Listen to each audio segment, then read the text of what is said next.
दिल्ली में सोमवार की शाम जो धमाका हुआ उसकी गूंज अभी भी फिजाओं में साफ सुनाई दे रही है। खौफजदा हैं लोग, दहशत साफ समझ आ रही है। और जो सन्नाटा पसरा हुआ है दिल्ली के इस लाल किले और चांदनी चौक के आसपास के इलाके में, जो पहले हमने कभी नहीं देखा, वो ये साफ बताने के लिए काफी है कि आखिर ये धमाका और उस धमाके का असर दिल्ली ही नहीं बल्कि पूरे देश भर में किस तरह से हुआ है। जांच लगातार की जा रही है। एनआईए इस पूरे मामले की तफ्तीश अपने हाथों में लेकर जांच को आगे बढ़ा रही है। टीम का गठन हो चुका है, कई अहम सबूत इकट्ठा किए जा रहे हैं और अब ये जो केस है वो कई दूसरे राज्यों में भी फैल चुका है। इसी बीच कई नए खुलासे भी हो रहे हैं और ये भी साफ हो रहा है कि कैसे व्हाइट कॉलर टेरर मॉड्यूल पूरे देश भर में जोरों शोरों से इसे बढ़ाने की कोशिश उन दहशतगर्दों की तरफ से की जा रही है।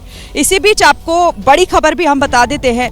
दिल्ली धमाके मामले में एक बड़ा खुलासा हुआ है। 8 संदिग्धों ने सिलसिलेवार तरीके से धमाका करने की साजिश रची थी। सूत्र बहुत बड़ी जानकारी दे रहे हैं कि आखिर इन दहशतगर्दियों के इरादे क्या थे। ये 8 संदिग्ध थे जिन्होंने सिलसिलेवार तरीके से धमाका करने की ये पूरी साजिश रची थी। 4 स्थानों पर धमाके की साजिश को रचा गया था और बताया जा रहा है कि ये जो अलग अलग ग्रुप थे उसमें 2-2 सदस्य शामिल थे।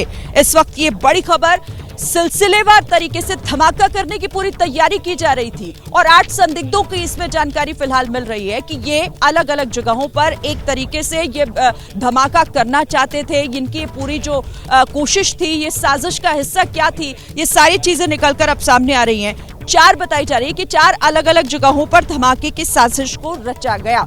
इस पर क्या और अपडेट हमें मिल रहा है, सुशील हमारे सहयोगी हमारे साथ इस पर ज्यादा जानकारी के साथ जुड़ गए हैं। सुशील, बड़ा खुलासा है ये कि ये एक धमाका, लेकिन तैयारी तो दहशतगर्दों की बहुत बड़ी थी। उस प्लानिंग के तहत 8 दहशतगर्द संदिग्ध जो ये बता रहे हैं, जो जानकारी सूत्रों से मिल रही है कि अलग अलग जगहों को चिन्हित किया गया था और वहां धमाके होने थे।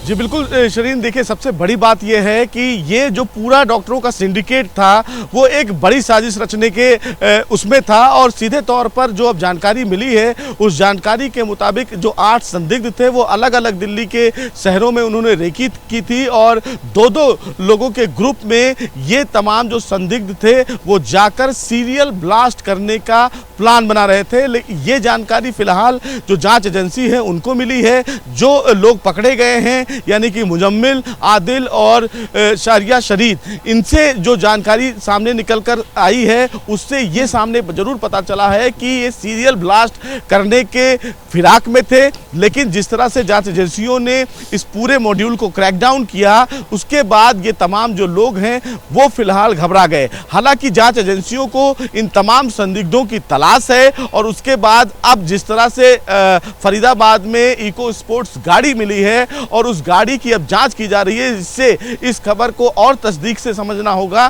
कि इस पूरे मामले में साजिश कितनी ज्यादा बड़ी रही होगी शिरीन, कि 3000 किलोग्राम अगर अमोनियम नाइट्रेट मिलता है तो वो क्या प्लान कर रहे थे। और उसके बाद assault rifle, walkie talkie, timer machine, इसका मतलब कहीं ना कहीं इशारा जरूर कर रहा था कि एक बड़ी साजिश को अंजाम देना चाह रहे थे। लेकिन जांच एजेंसियों ने समय रहते इस पूरे मॉड्यूल को क्रैकडाउन किया। लेकिन सबसे बड़ी बात इस मामले में यह है कि अब वो 8 जो लोग हैं यानी कि जो संदिग्ध हैं वो कहां हैं और उन्हीं की तलाश फिलहाल जांच एजेंसियों को भी इस पूरे मामले में है। जी,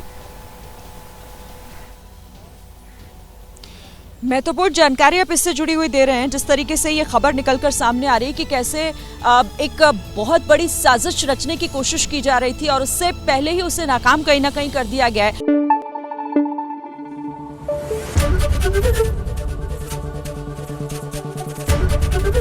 एबीपी न्यूज आपको रखे आगे।